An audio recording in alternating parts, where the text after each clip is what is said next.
장거리 공대지 미사일은 자체 추진력과 유도장치를 갖춘 폭탄으로 일반 폭탄과 달리 긴 사정거리와 높은 명중률을 자랑한다.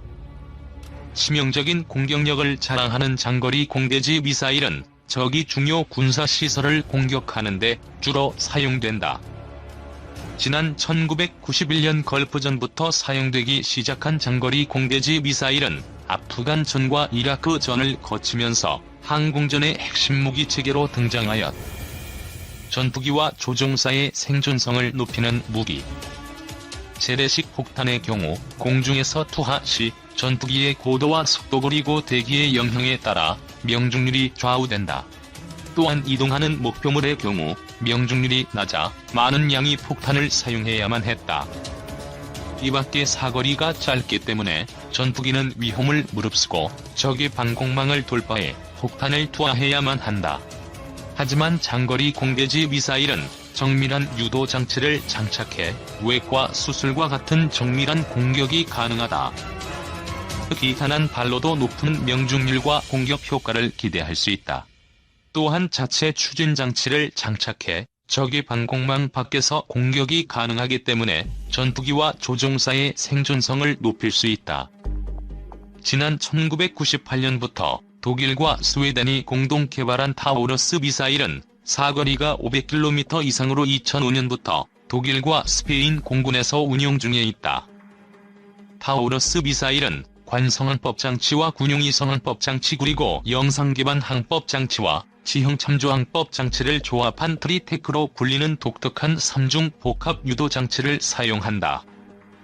이러한 3중 복합 유도 장치는 하나 혹은 두 가지 유도 장치에 고장이 발생하거나 GPS 전자전 공격을 받더라도 나머지 장치들을 사용함으로써 미사일은 지속적으로 목표물을 공격할 수 있게 된다. 영상기반 항법 장치와 지형 참조 항법 장치는 미사일이 목표물까지 비행하는데 사용되는 유도 체계이다. 비행 경로 상에 위치한 특정 지역의 항공 및 위성 이미지를 좌표와 함께 미사일에 사전 입력한 후 미사일이 해당 지점에 도달하면 장착된 열 영상 장치를 통해 지형을 촬영하여 입력된 이미지와 좌표를 대조하며 미사일의 현재 위치를 파악하는 항법 체계다. 이러한 방식을 사용한 타우러스 미사일은 지형을 따라 저공 비행을 할 수 있어 적의 레이더에 발견될 확률이 적다. 목표물을 공격하는 단계에서는 열 영상 장치가 미리 입력된 목표물 이미지와 대조하여 미사일을 유도한다. 이때 입력된 이미지를 단순히 쫓아 공격하는 것이 아니라 목표물 주변 각종 지형 지물의 외형을 선으로 모델화한 후 정확하게 목표물을 식별하고 공격한다. 이러한 체계를 사용하는 타우러스 미사일은 2에서 3m의 놀라운 정확도를 자랑한다. 미사일의 외형은 설계 당시부터 스텔스 성능을 고려해 적방공망에 대한 생존성을 극대화하고 있다. 또한 미사일 발사 후에도 링크 16 등의 군용 데이터 링크나 군용 및 민간 위성을 활용해 공격 목표의 변경이 가능하다. 타우러스 미사일은 중앙에 메피스토 특수 폭탄을 장착하고 있으며 좌우에 연료와 임무 장비들을 탑재한다. 출처 타우러스 시스템사. 메피스토는 지능형 신관을 이용해 목표물의 특성에 맞게 적절한 시점에 폭탄이 폭발한다. 출처 타우러스 시스템사. 오늘날 중요 군사시설물은 적의 공습에 대비해 지하 깊숙한 곳에 위치하거나 강화 콘크리트로 방어되어 있다. 이러한 군사시설물을 공격하기 위해 타우러스 미사일은 특수 폭탄을 장착하고 있다. 메피스토라는 별칭을 가진 특수 폭탄은 게테 희곡 파우스트에 등장하는 독일 전설의 악마 이름에 유래를 두고 있다. 메피스토는 관통 탄두와 침투 탄두로 구성되어 있으며 중량은 480kg에 달한다. 가장 큰 특징으로는 지능형 신관을 이용해 목표물의 특성에 맞게 적절한 시점에 폭탄이 폭발한다는 점이다. 지하 시설물을 공격할 경우 관통 탄두가 폭발해 침투 폭탄이 지표면 아래로 침투하게 한다. 지하 시설물의 빈 공간을 인식한 지능형 신관은 침투 탄두의 폭발을 지연시키고 파괴시켜야 할 지점에서 침투 탄두가 정확하게 폭발하도록 한다. 메피스토는 최대 6m의 강화 콘크리트를 관통하여 공격할 수 있으며 중량 900kg에 해당하는 폭탄과 대등한 관통력을 자랑한다. 이밖에 지상의 목표물의 경우 관통탄두와 침투탄두를 동시에 폭발시켜 폭풍 및 파편 효과를 이용해 목표물을 파괴한다. 우리 공군은 AGM-142 하바이 중거리 공대지 미사일과 AGM-84H/ER 장거리 공대지 미사일을 운영 중에 있다. F-42 전투기에서 운용되는 하바이 미사일은 1990년대 중반부터 도입되었다. 사거리는 최대 100km에 달하지만 도입된 지 20여 년이 가까워지면서 미사일의 노후화가 진행 중이다. 슬램-ER 미사일은 지난 2005년 F-15K 전투기와 같이 도입되었다. 최대 사거리가 270km에 달하지만 도입된 수량이 40여 발에 불과했다. 결국 지난 2008년부터 공군은 신형 장거리 공대지 미사일의 도입을 추진하게 된다. 미국의 제좀과 타우러스 미사일이 후보로 결정되어 그동안 경합을 벌여왔다. 하지만 2011년 결정을 목표로 했던 장거리 공대지 미사일 도입 사업은 미 정부의 제좀 미사일 수출 승인이 나지 않아 지난 몇 년간 연기되었다. 결국 타우러스 미사일이 단독 협상 대상이 되었으며 올해 안에 도입을 결정할 예정이다.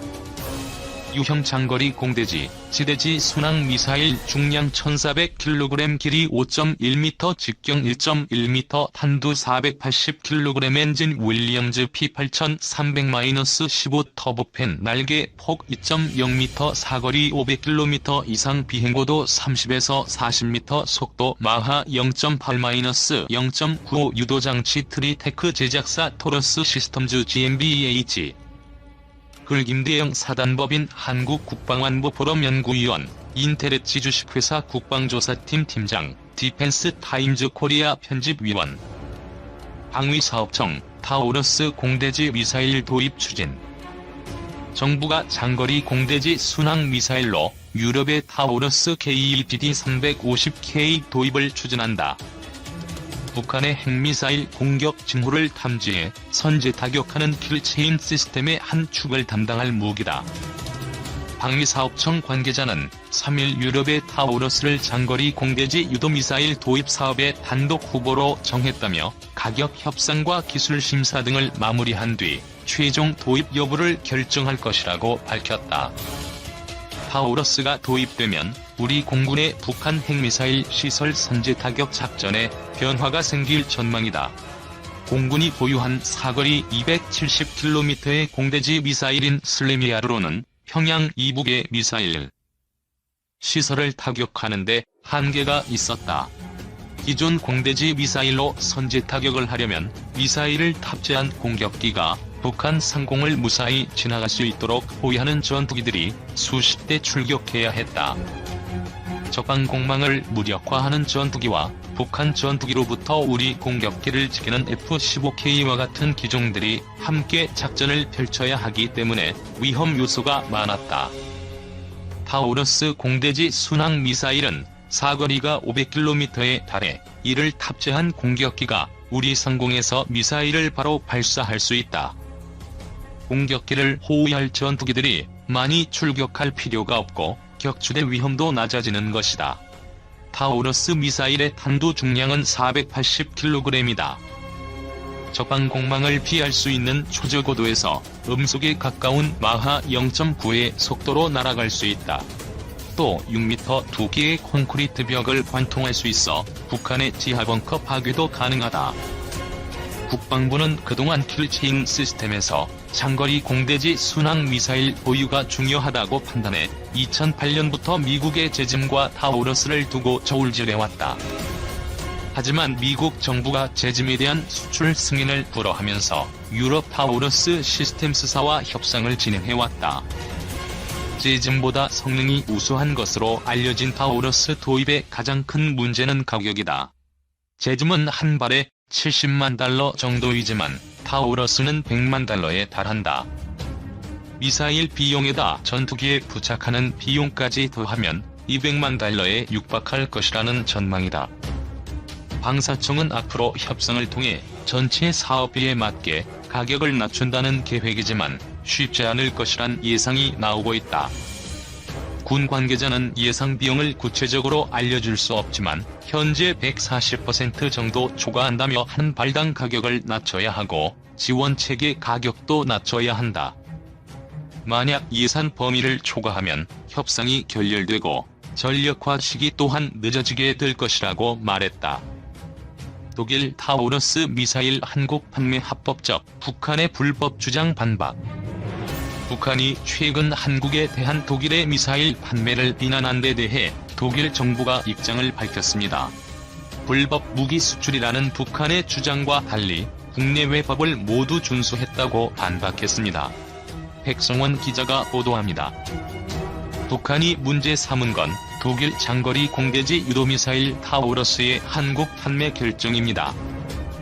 북한 외무성은 지난 14일 독일의 처사는 분쟁 지역에 대한 무기 수출을 금지한 국내법까지 무시하면서 한반도 정세를 더욱 격화시키는 반평화적 행위라고 강하게 비난했습니다. 하지만 독일은 국내외 법을 모두 준수했다며 북한의 주장을 일축했습니다. 독일 연방경제에너지부 공보실의 안드레아스 아우드레치 박사는 지난 19일 VOA에 보낸 이메일에서 독일 정부는 관련 수출 통제법에 근거해 전쟁 무기 수출을 결정한 것이라고 밝혔습니다. 특히 독일 정부가 2000년 1월 19일 채택한 전쟁 무기와 다른 전쟁 물자 수출을 위한 정치 원칙과 유럽연합이 2008년 12월 8일 군사기술과 장비 수출 통제에 관한 일반 규칙을 정의한 공동 입장에 따른 것이라고 확인했습니다. 아우드레치 박사는 독일이 타우러스 미사일 수출과 관련해 국제사회의 무기 금수를 준수했다고 거듭 강조했습니다. 독일산 무기인 타우러스는 사거리 500km가 넘는 장거리 순항 미사일로 군사 분계선을 넘지 않고도 북한 전역을 사정권 안에 넣을 수 있습니다. 한국 군 당국은 올해 말부터 내년 상반기까지 타우러스 170여 발을 수입해 실전 배치할 계획입니다. 疫情之后，世界的领导权仍必须掌握在美英手里，绝不能旁落到中国手中。除此之外，凯伦·皮尔斯鼓吹中国威胁论，称当下人工智能技术的战略意义不亚于上世纪50年代的核技术，要谨防中国成为此类高新技术未来发展规则的制定者。我们不希望有天醒来发现人工智能和网络等领域有着中国标准。说着说着，皮尔斯没藏住自己的双标观点。一边说着如果中国领先会太专制，一边说着新技术必须有利于所谓的开放市场。凯伦·皮尔斯对中国、俄罗斯敌意有加，并不是偶然的。对于这些从事情报工作的外交官来说，就如同蓬佩奥一样，心里只有谎言和仇视。现在美国新冠肺炎患者人数已经突破2000万，死亡人数接近35万，而英国死亡人数也高居欧洲榜首。并且由于变异新冠病毒出现，成了世界孤岛。就这样，凯伦·皮尔斯还在大言不惭地讲什么开放社会才有资格成为胜利者。所谓开放社会，就是2020年年初西方媒体所说的抗议要靠自由和民主。如今他们脸都被打肿了，而这位英国驻美大使却还在那里做着春秋大梦。在他眼里，中国甚至没有资格获得成为胜利者。因为中国无论在意识形态上还是在体制上都跟西方不一样。虽然凯伦·皮尔斯认为西方体制最为优越，那么他们必须是抗议胜利者。无论事实如何，这一点不能动摇。1月2日，俄联邦委员会议员普什科夫发文反击皮尔斯。皮尔斯大使还活在过去，那时英美的卫生系统尚未经受疫情考验，被认为是全世界最好的。但现在全世界都看到了他们的有效性究竟如何，他们已经输掉了竞赛。而且与他们不同，我们并没有打算与他们展开竞赛，是他们自己垮掉了。几乎全世界都有目共睹，只是皮尔斯还没有意识到这一点。你永远无法叫醒一个装睡的人，皮尔斯就是这种人，哪怕都尿炕了，他还假装一切正常，睡得更香。中国这一年的防疫努力、防疫成绩、防疫水平，全球有目共睹。中国对生命权的重视，对社会资源公平性的重视，对国际抗疫的责任心，与英美形成了巨大的对比。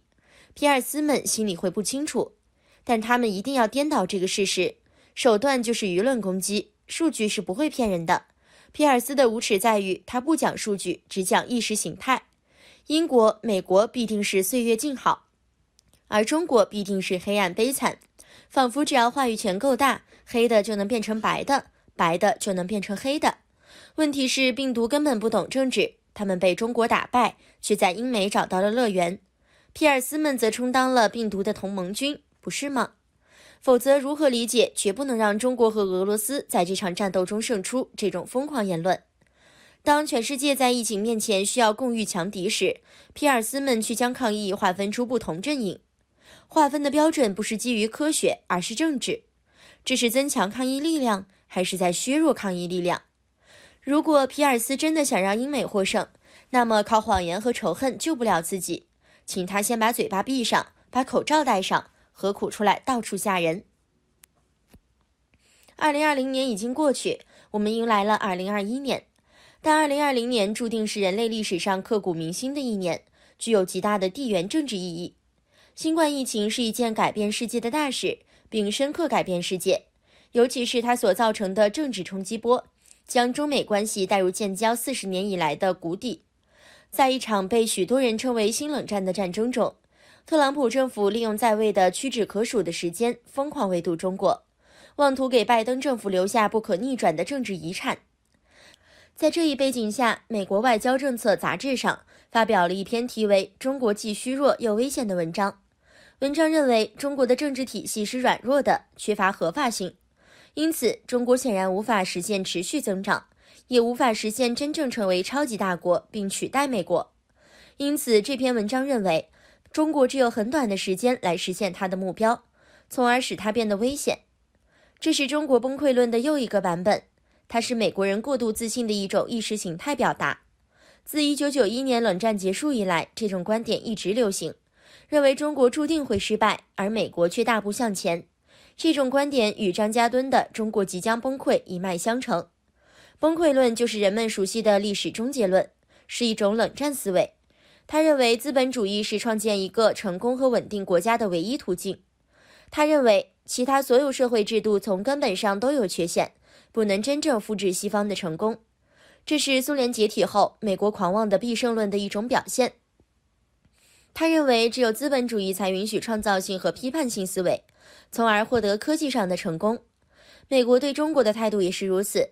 蓬佩奥曾经夸口说，中共知道自己无法与我们的创新相媲美，散布中国获得技术的唯一途径是窃取的谎言，并声称所有在美国的中国学生都是间谍。在他的眼中，这都是体制问题，这也许能帮助特朗普赢得选票，甚至会改变公众舆论，让他不能改变历史的进程。毫不奇怪，这种观点在西方媒体很流行。当冠状病毒病爆发时，西方媒体报纸纷纷从意识形态的角度来描述疫情，天真的认为在所谓的民主自由国家，这样的灾难永远不会发生，自以为新冠危机是中国的切尔诺贝利，却没想到成为西方的滑铁卢。中国一派只争朝夕，生机勃勃的景象，相反，一副世界末日景象的却是殡仪馆的太平间不够用的美国。美国外交政策谈到中国经济增长放缓时称，中国面临中等收入陷阱。然而，这种情况发生的证据在哪里呢？中国已经突破中等收入关口。2020年是中国经济增长，而世界其他国家经济衰退的一年。2021年是中国真正开始将其他国家甩在身后的一年。据英国智库预测，到2028年，中国将成为世界上最大的经济体。许多国家坠入中等收入陷阱，是美国主导了资本主义，美国人站在产业链的最高端吃肉，其他国家沦为美国的打工仔，只能喝汤。中国并不面临中等收入陷阱问题。2020年，中国毕业了1000万大学生，100万研究生，10万博士生。中国有在全球范围内竞争力越来越强的大学，有大量可以与美国匹敌的独角兽初创企业，以及2020年创纪录的外国直接投资水平。这像是一个没有创新潜力的边缘社会吗？自2018年以来，中国发表的科学论文比世界上任何国家都多，申请的知识产权专利也比世界上任何国家都多。今日俄罗斯援引英国专家的话评论称，中美关系中真正的危险在于，华盛顿认为可以迅速颠覆中国，确立美国的霸权地位。我们需要的是现实主义，而不是意识形态思维。中国的战略包括更多的贸易协议对冲美国的压力，而不是一头冲进一场血腥的冲突。这表明中国是一个在等待时机的国家，中美关系已经来到新的十字路口。以意识形态观点看待中国的零和思维，本质上是危险。美国政治家布热津斯基曾告诫，若我们把中国当成敌人，他们就会变成敌人。中国并不是苏联，历史并不总是会重复。今天的视频就到这里，感谢大家的收看，喜欢的朋友点赞订阅，感恩，祝福大家。